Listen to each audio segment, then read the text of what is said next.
While the economy is creating new jobs, it's not happening in the retail industry. In fact, 60,000 retail jobs have disappeared in the last 3 months. Around 2,000 of them have been lost in Michigan. Christopher Lane tells us why some retailers are still optimistic.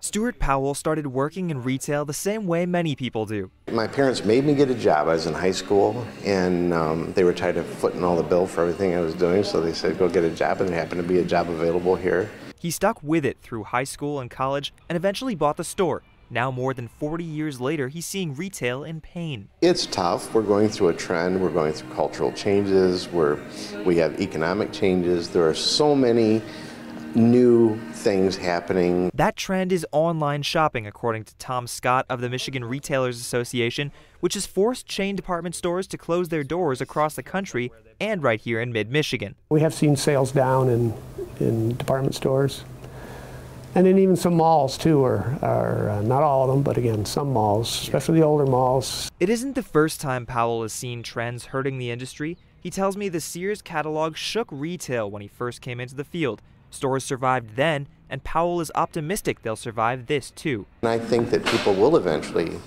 come back to brick and mortar. There are things that are here to enjoy that you can't experience without it.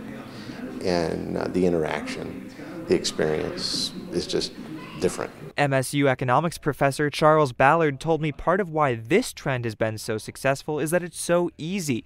But Powell doesn't think that's enough. Modern always brings quicker and easier, but it doesn't mean that it's better. He says only time will tell what happens, but he's hopeful stores will make a comeback. In Lansing, Christopher Lane, Fox 47 News.